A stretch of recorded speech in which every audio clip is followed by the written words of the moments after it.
I wasn't alone seeking shelter from the blizzard. There's an unspoken rule up in the mountains that no matter who you are, friend, bitter rival, stranger, anyone, if you're ever in a pinch and come across another hunter's cabin, you're welcome to seek shelter there. Maybe it's unspoken because it's common courtesy and that whole do unto others thing. Or maybe it's unspoken because there's hardly anyone to speak to. In the winter months especially, you'd be hard-pressed to see another soul for weeks, sometimes months. But that's the rule. You need it, you use it. No judgment, no questions asked. Just don't steal anything. Now, I'm not a burly, seasoned mountain man that flosses with tree bark and never shaves, but I do like to hunt. I often leave my small Alaskan village for weeks at a time and take to my hunting lodge up in the mountains. I'm a fairly cautious guy, and I know the mountains can be traitorous, so when I leave prepared. I check the long-term forecast, gather the necessary supplies, bring backups, and make sure I've got enough of everything I need to survive at least a week longer than I plan on staying, just in case. I always believed my precautions would protect me, but like a child's security blanket, they were only a paper-thin illusion of safety. There's no planning when Mother Nature decides she's in a mood. That's why I never expected to get caught in a blizzard that day. It had started out sunny and cold, but as the day progressed, a few clouds formed. By the time they'd amassed into a heavy cloud covering, I was already on my way back to my cabin with a couple hairs hanging over my shoulders. I'd named them dinner and breakfast. I was planning on eating breakfast for dinner and dinner for breakfast, if only to make myself laugh. It's the little things like that that keeps the solitude from turning into loneliness. The snowfalls seemed to come out of nowhere, like someone had knocked an awning shut and all the snow collected on top had fallen all at once.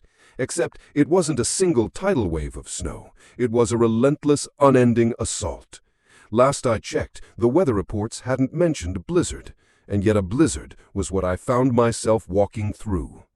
It got very dark, very fast, and I kicked myself for leaving my flashlight back at my lodge. I'd planned on coming home long before nightfall, so I hadn't thought I needed it. I'd been sorely mistaken. Snow prickled painfully as it darted into my eyes. I had to squint almost all the way to keep those sub-zero jerks from stabbing me blind. The wind howled as gales cut through my clothes and right to my bones. I could barely see 2 feet in front of me, and couldn't see the 2 feet beneath me as they sank in an ever-growing blanket of white. I'm not sure when I realized I was lost. At some point I knew I should have arrived at my cabin, but all I saw was white, with a few slivers of gray swaying in the thick breeze. The hairs at the back of my neck became stiff and battered against me with every puff of air and every awkward crashing footfall. I was running out of energy, running out of ideas, and beginning to panic.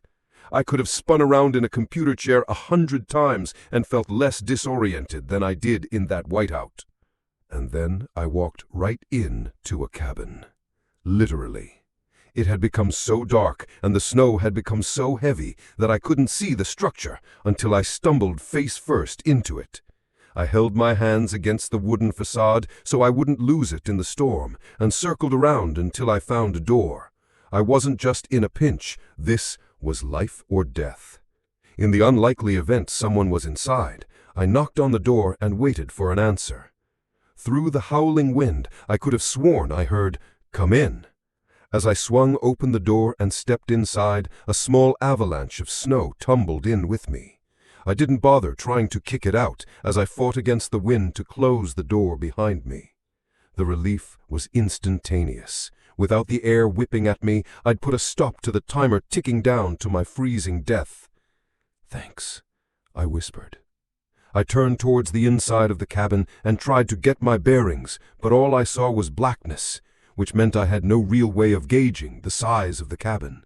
Yeah, I'd circled around it, but I'd been stumbling around half blind, focused on trying to find a doorknob, so I had no idea what length of the cabin I'd covered.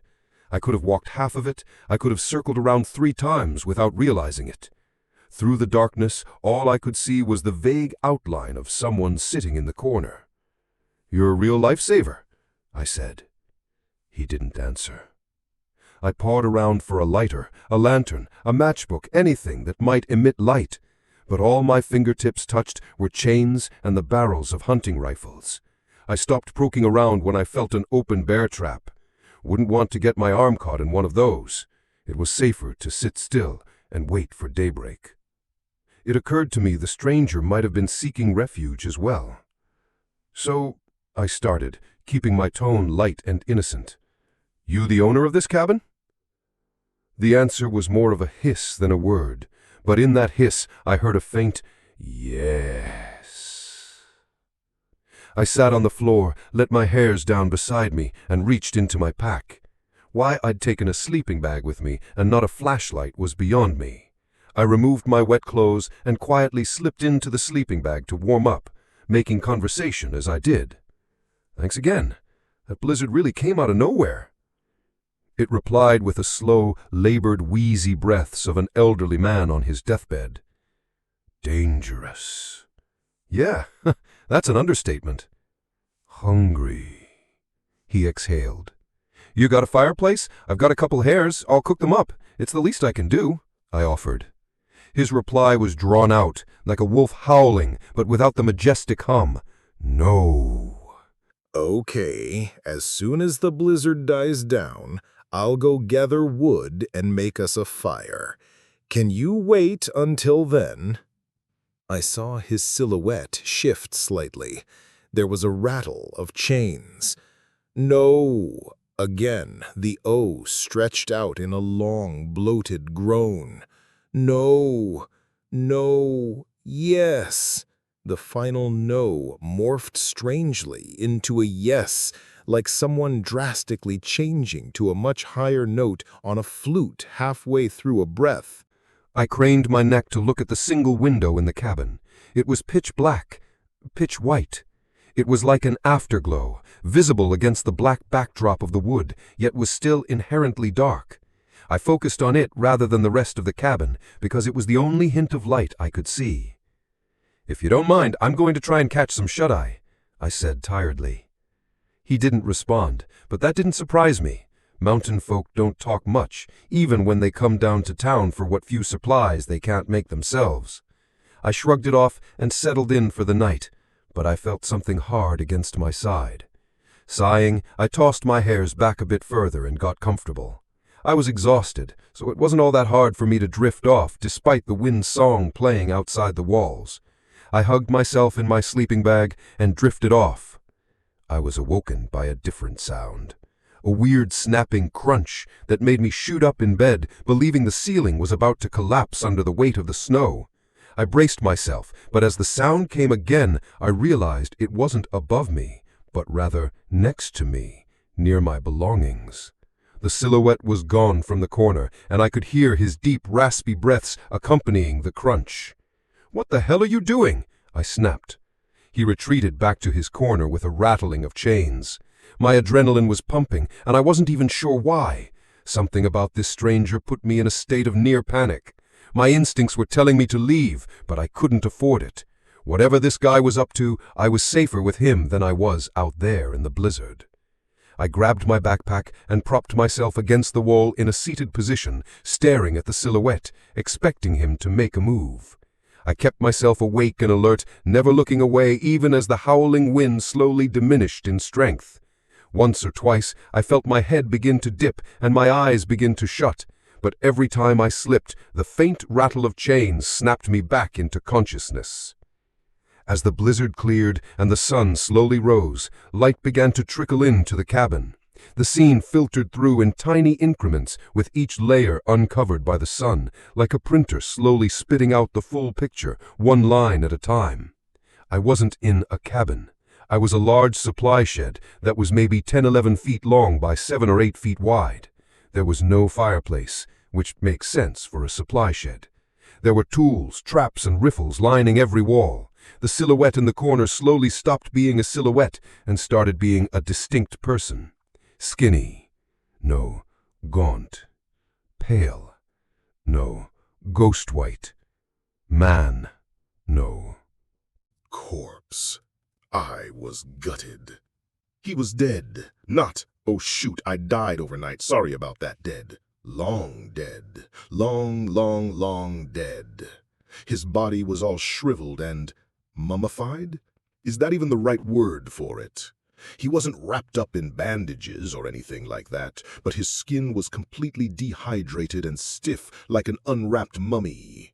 His hair was hanging from his head in unkempt strings. His teeth were poking out of his shrunken lips with a wide gap where the top right canine should have been.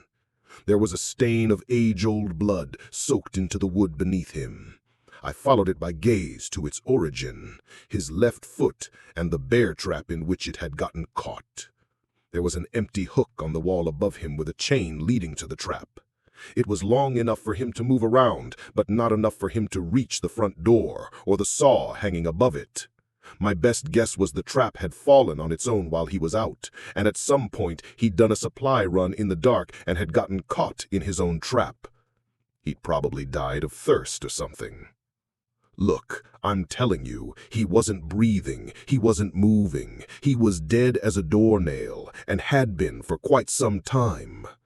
I sat there, reasoning I'd been delirious the night before, the fatigue, the dehydration, the disorientation caused by the blizzard. It made me imagine his voice. Those slow hissing sounds I thought were replies were just the wind outside. I'd interpreted them wrong because the loneliness had finally gotten to me. The elements had conspired against me to create a living person out of someone who definitely wasn't living. It was a good, logical explanation, and I wish I could say it was true. Except I'm not the one who bit the head off of breakfast. It's not my canine tooth I found on the floor next to me. My dry, dirty, wood-like fingernails aren't the ones sticking out of the outside of my sleeping bag. I'm not the one who caked the corpse's dry, cracking lips with white fur. I didn't stick around for dinner. On the Russian ice road, you always help your fellow travelers.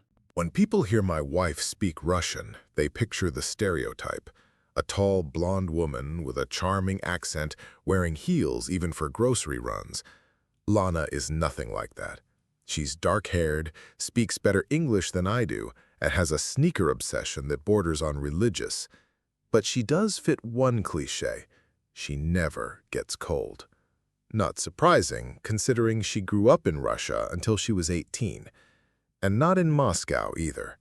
Fun fact, Moscow's winters aren't as bad as you might think. Plenty of US states get far colder. Lana's hometown is another story entirely. A remote speck far in the Russian north, deep inside the Arctic Circle. The tundra. Endless darkness in winter, temperatures that bite through bone, and people as sharp-edged as the ice they live on. If you want the full Russian stereotype, that's where you'll find it. I've met my in-laws exactly twice, our wedding and one short visit when they came to the States.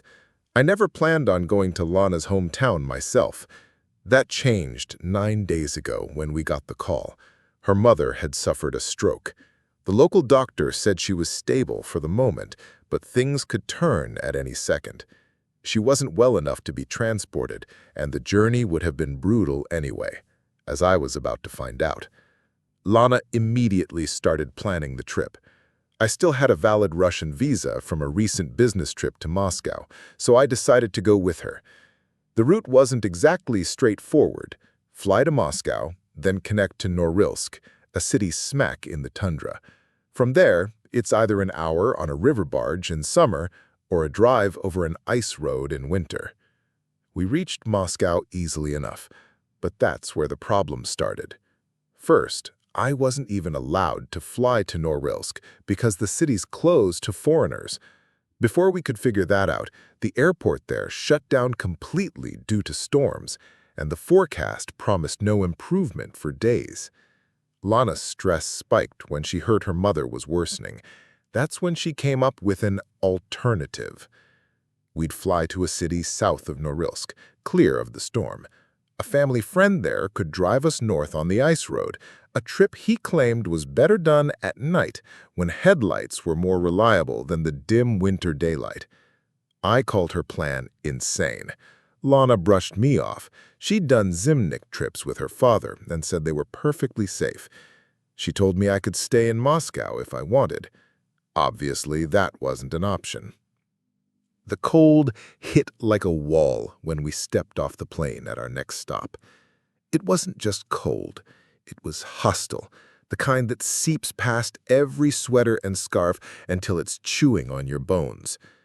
Our driver, Kolya, was waiting. He called my wife Sveta, the Russian version of her name, and me, well, he didn't really call me anything except Mr. Amerikashka, always with a smirk. Lana told me she hadn't mentioned I spoke Russian. Judging by his attitude, I doubt it would have mattered. Kolya was supposedly a few years younger than Lana, but hard living had carved deep lines into his face. He laughed at our American winter clothes and loaded extra coats, socks, and Valenki felt boots into the truck. The truck itself looked like it had survived the fall of the Soviet Union. Before we set off, Kolya tossed back a shot of vodka. My face must have shown my alarm because Lana murmured, "This isn't New York, or even Moscow. People here are, behind on DUI laws. Don't worry. He won't drink enough to be dangerous. He's seen that end badly on this road." True to her word, Kolya had only that one shot before sliding into the driver's seat. He offered Lana the shotgun seat, a Russian macho thing, I guessed. So I climbed in back. The road ahead was a ribbon of ice and packed snow, edged by towering snowdrifts.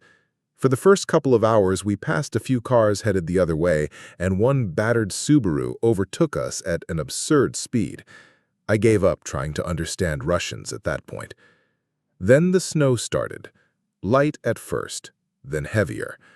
Kolya drove on unfazed until the wind joined in. It came hard and fast, howling in the black night beyond our headlights. The world outside seemed frozen in place, silent except for the storm. We slowed to a crawl. I suggested stopping. Lana shot me a look. If we stop, the car might not start again. We'd be stuck out here, and it's been empty all night. The truth hit me. We could actually freeze to death out here. I shut my eyes and prayed quietly.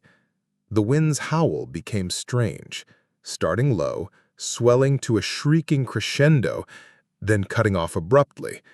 It shifted directions, too, like multiple voices, almost like a pack of wolves. When I opened my eyes, both Kolya and Lana were tense, peering into the storm. Kolya forced a smile over his shoulder. "Don't worry, America. All okay." He was lying. I'd made a career out of spotting liars, and this one was sweating through his coat. He murmured something to Lana in Russian. She nodded. "What was that?" I asked. "There's a village maybe half an hour away. We'll stay there until morning." I was relieved until she suddenly grabbed my hand. "Don't mention the wind." Then, over the storm, came another sound, a long, thin wail, like wind through walls and a chimney, except there were no walls. We drove on in silence. The howls and shrieks outside grew louder, joined by something that sounded disturbingly like a roar. Then, lights ahead, a dark shape loomed through the snow. Kolya swore and swerved. It was the Subaru from earlier, stuck in a drift. Its blinkers flashed. "Stop," Lana said sharply. Kolya looked at her like she'd lost her mind. "You insane?" "Stop. On the ice road, you help. That's the rule." Kolya slowed without fully stopping. The Subaru's driver, a red-headed kid, maybe 20, ran toward us. He jumped in without hesitation.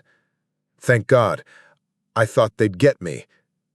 "They?" I asked. Kolya and Lana both turned on him sharply. "The wind and snow," he said quickly. We drove on, the storm's voices screaming louder now. Kolya floored it. The truck lurched, barely keeping ahead of whatever was out there. Then, impact. We jolted forward, my head slamming into Lana's seat. "What was that?" I groaned. Probably ice, Lana said too calmly. My vision swum. My eyelids felt impossibly heavy. I caught fragments of conversation. Lana telling Sergei to check what we'd hit. Sergei protesting. Kolya pulling a rifle. Lana's voice, cold as the air outside. On the ice road, you help. That's the rule. The door opened. Freezing air swept in. I thought I heard screaming, then a single, terrible roar, and nothing. I woke in daylight, lying on a couch in a stranger's home. Lana hustled me back to the truck, said we could finish the drive safely now. "Where's Sergei?" I asked. "What kid?" she said, looking genuinely puzzled. "There was no kid," Kolya added in Russian. I hadn't spoken Russian to him, so how did he know what I was asking? I let it drop. We reached her hometown. Her mother had slipped into unconsciousness before we'd even left and passed away hours after we arrived. Lana's heartbroken. We're staying for the funeral. Her father gave me a proper Russian winter coat, heavy, warm, built for survival. As I packed away my thin American camel coat, I noticed a few curly red hairs caught in the fabric, and suddenly I felt colder than I ever had before. Hunger. As a physician, I'm bound by doctor-patient confidentiality, which means there are limits to what I can share. But as a human being, I feel almost morally obligated to tell this story. It remains, without question, one of the most disturbing situations I've ever had the misfortune to be involved in. It was back in 2009, and my afternoon schedule was practically empty. I'd just wrapped up my lunch when I got a call from a friend and fellow doctor who ran his own practice in the same building as mine. Occasionally, we'd send patients each other's way when we knew the other could use the work. Honestly, I was a little relieved to see his name pop up on my caller ID. Just moments earlier, I had been looking over my finances and stressing a bit. "Are you free right now? I've got someone I'd like to send your way," he said. "Nope, my afternoon's wide open. What's the case?" "It's a walk-in. From the look of it, some sort of eating disorder. Her mother's worried." Eating disorder. Those cases could be unpleasant. Once I'd had a bulimic patient throw up in my office when I'd stepped out for just a moment. Still, I needed the business. "All right, send her up." I straightened my desk, trying to make the space look as neat and professional as possible while I waited. 10 minutes went by and still no patient, so I stepped out into the hallway to see what was going on. A small group of people was gathered around the elevator, murmuring to each other. "What's going on?" I asked. "The elevator's stuck," someone replied. Damn, I thought. She's probably in there. "What floors is it stuck between?" 10th and 11th. That tracked. My colleague's office was on the 10th floor, 3 floors down. I knew from experience that it could take up to an hour before building maintenance got an elevator working again. I just hoped she wasn't claustrophobic. I called my colleague back. "She's stuck in the elevator," I told him. He laughed. "Really? Poor thing. What's her name?" Amelia D. something." "All right. Did you get any first impressions from her? Maybe you can share them later over drinks." "Sure, Don't tell me yet. I'd rather form my own opinion first." "Fair enough." About an hour and 10 minutes later, I heard cheering from the hall. The elevator was moving again. I figured I should check to make sure she was all right, so I headed out to join the crowd.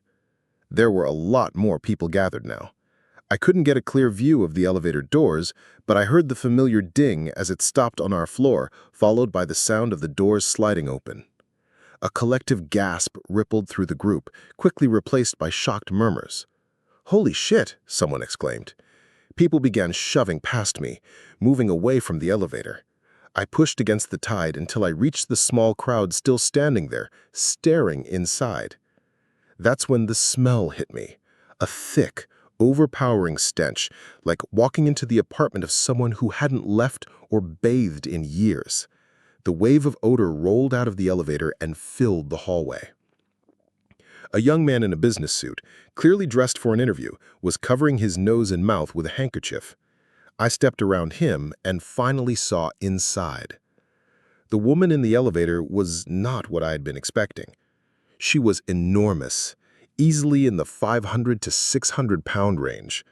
Her face was so swollen that her eyes were reduced to small, shadowy dots above her cheeks. Frizzled brown hair stuck out in all directions, still holding a few curlers. The recluse theory seemed more believable by the second. Her mouth was smeared with what looked like greasy barbecue sauce. Bits of gristle clung to the corners of her lips. The same sauce streaked down the front of her shirt and coated her hands. She looked like she'd just stepped away from a rib-eating contest. Clutched in one hand was a large black trash bag sagging under the weight of whatever was inside. As she shifted it, I could hear the contents sloshing, and the smell it gave off was stomach-turning. Her eyes and nose streamed with tears and mucus. I took a step forward while the rest of the crowd backed away. "Amelia?" I asked. She looked at me through those tiny, glistening eyes, cheeks streaked red from tears and sticky sauce, and opened her mouth. For 3 horrifying seconds, I thought she might vomit an entire barbecue meal onto me. I was hungry," she stammered, her voice thick with a southern drawl. The man in the suit gagged and quickly walked away, trying to keep his composure. "That's all right," I said gently. "Do you want to talk in my office?" She hugged the trash bag tighter to her chest.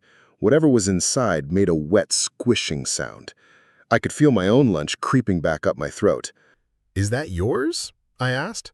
"I'm not going to take it from you." She began sobbing again, a strange, high-pitched, almost animal-like sound. I'll be honest, I didn't want to touch her.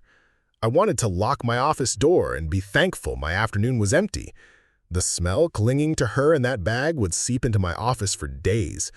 But she was still a person, and she'd come looking for my help. I wasn't going to turn her away. "My office is right down the hall. Come on," I said, deciding silently that if she refused, I'd just leave it at that. But she followed, waddling on legs, straining against her sweatpants. I held the door open as she entered, still kneading the contents of the bag with her thick fingers, producing sickly wet noises with each squeeze. She stood in the middle of the room. The elevator got stuck," she mumbled. "Yes, I'm sorry. That must have been scary. Good thing you had something to eat, right?" She started crying harder, squeezing the bag so forcefully I worried it might burst. She nodded, face turning beet red as tears streamed down. I grabbed a box of tissues and handed her a few. She tried to take them while still gripping the bag with both hands. "Want me to hold that for you?" I asked, praying she'd say no. She shook her head. "What's in there?" I asked carefully. She sniffled and snorted, trying to suck back all the fluids running from her face. She wiped her mouth and eyes with a tissue, leaving red smears everywhere. Leftovers," she choked before collapsing into another crying fit. Her misery was so complete that I actually started feeling bad for her. "Look," I said, "getting trapped in that elevator was obviously rough on you." Her sobbing grew louder. "So why don't we wait until you're calmer before we talk?" Through her tears, she asked, You still want to see me?" "Yes, just not today. Go home, rest. You're not in the right frame of mind right now, but I do want to help you. Let's book another time later this week. Sound good?" I got one of my cards from the desk. She was still quivering, tears running down, but she was calming a little.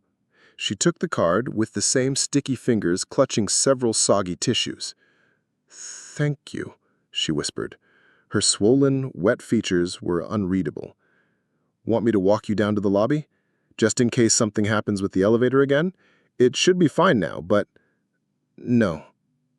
That don't seem like a good idea." "All right." And with that, she turned and shuffled out, sobbing quietly now and then.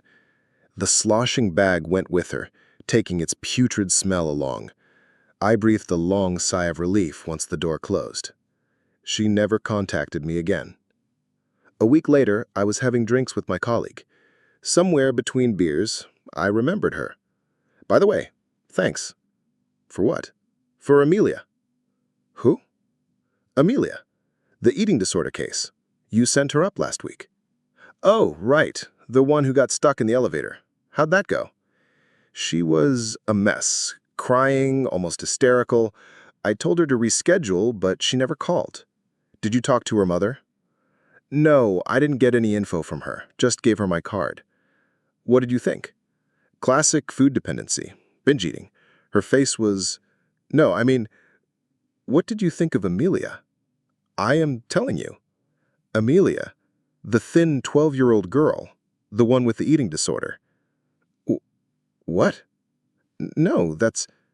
And then the realization hit me. Was her mother with her? Yeah, I sent them both up. They were in the elevator together?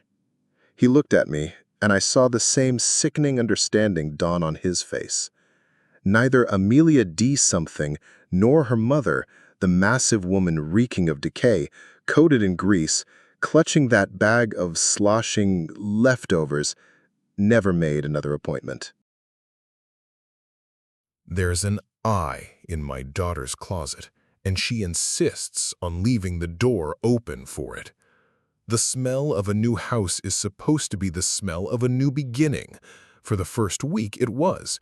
The scent of fresh paint and the promise of a future where my wife Anna and I would watch our 6-year-old daughter Lily grow up. This was our forever house.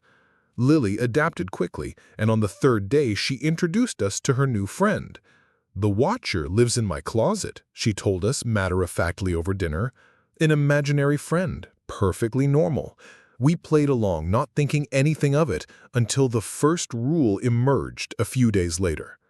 I was tucking her in and went to close the heavy oak closet door. "No, Daddy," she whispered, a real panic in her voice. "You can't close it all the way. The Watcher needs to see out."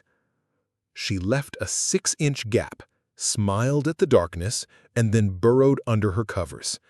It became a non-negotiable part of our nightly routine. A silly quirk, we told ourselves, but a cold knot of unease had formed in my stomach. That knot became a fist last night when I found one of her drawings, a classic kid's drawing of our house, but in the window of her room, she had drawn an eye. It wasn't a doodle. It was horrifyingly detailed, a perfect hazel iris, a dilated pupil, and a spiderweb of red veins floating and staring. That was it. I am a rational man. My daughter was developing an unhealthy fixation. After she and Anna were asleep tonight, I walked into her room. The sliver of absolute black in the closet doorway seemed to suck the air from the room.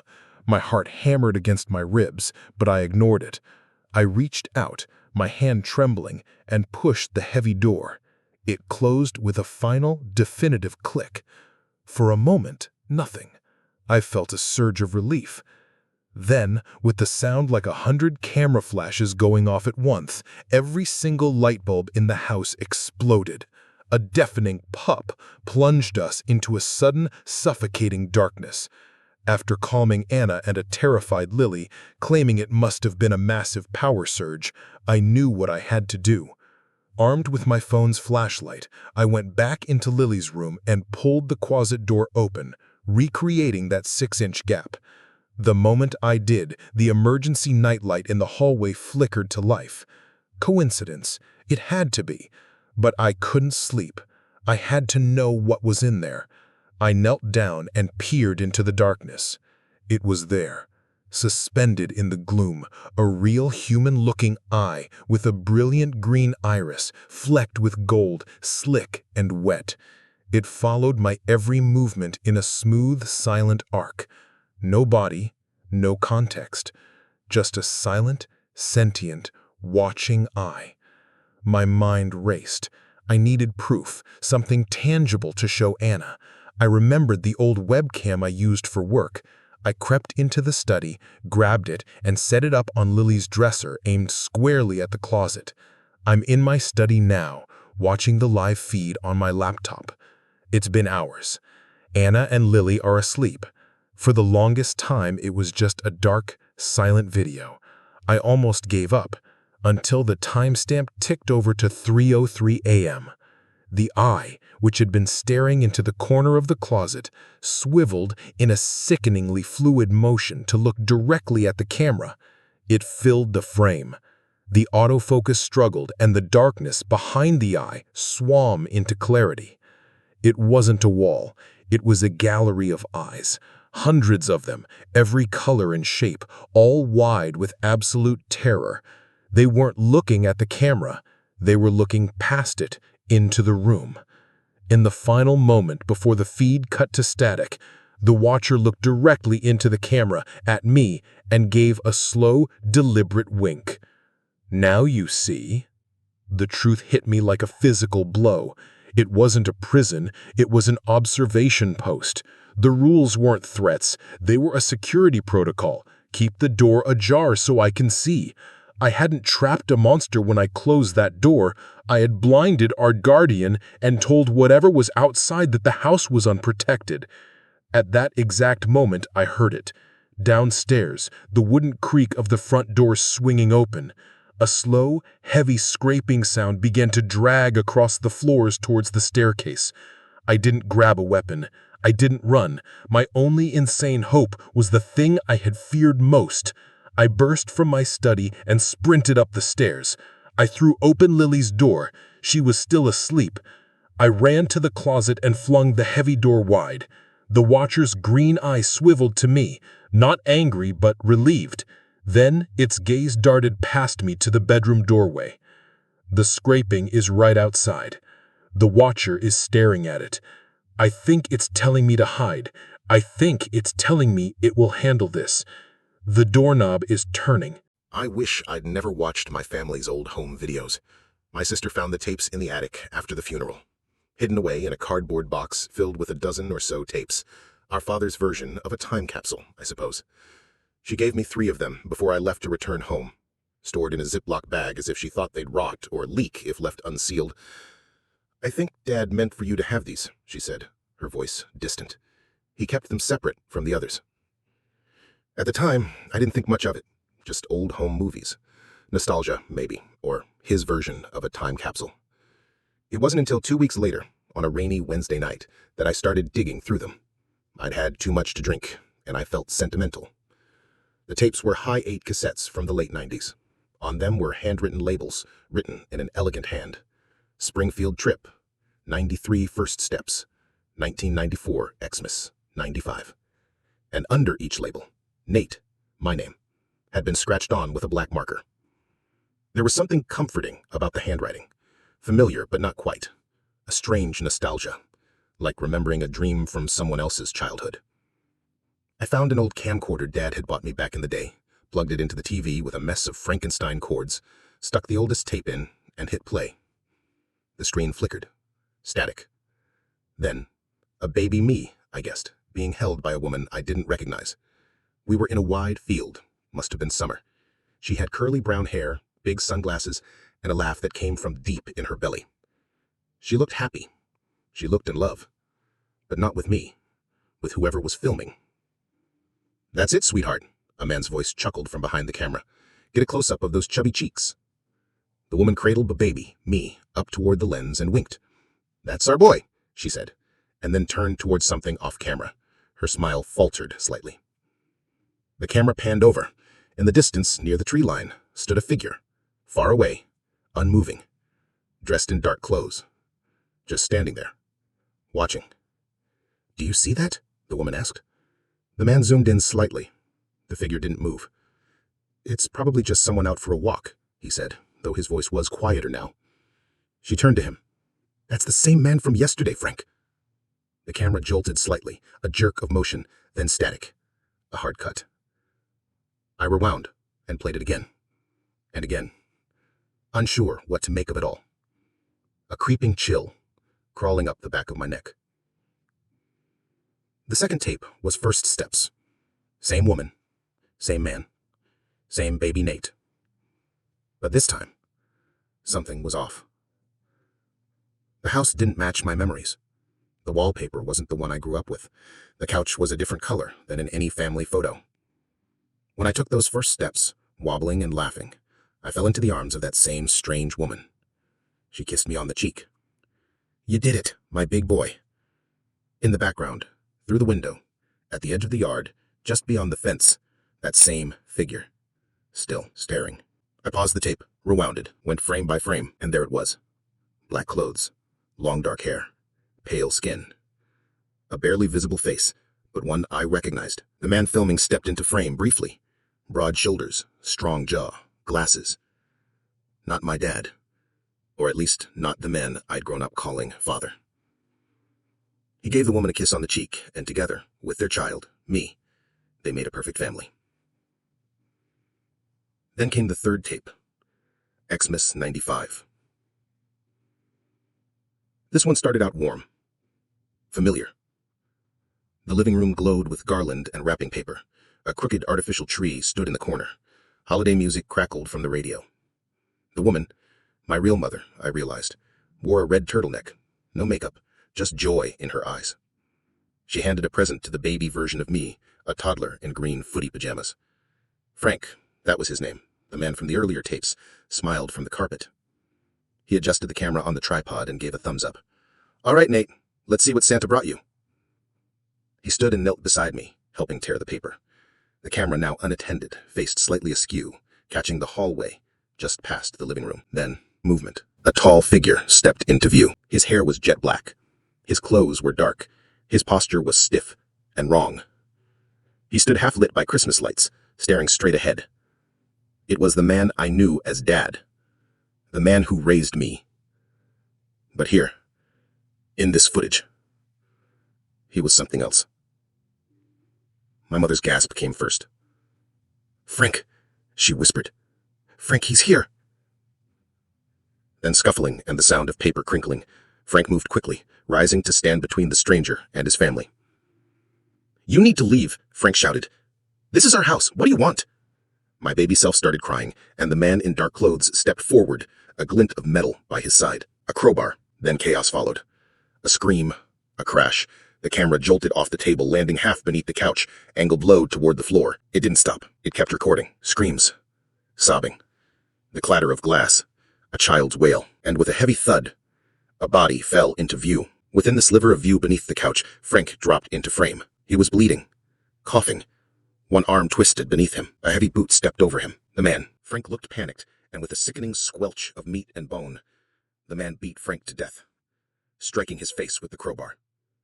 Once, twice, again, the screen flickered and went static, but it wasn't over. After a few seconds, the tape resumed. A different house, a different Christmas, new wallpaper, new tree, quieter. I was older now, around 3 years old, smiling, unbothered, opening a present, a toy dinosaur, battery operated. When I pressed its back, it roared. I grinned from behind the camera.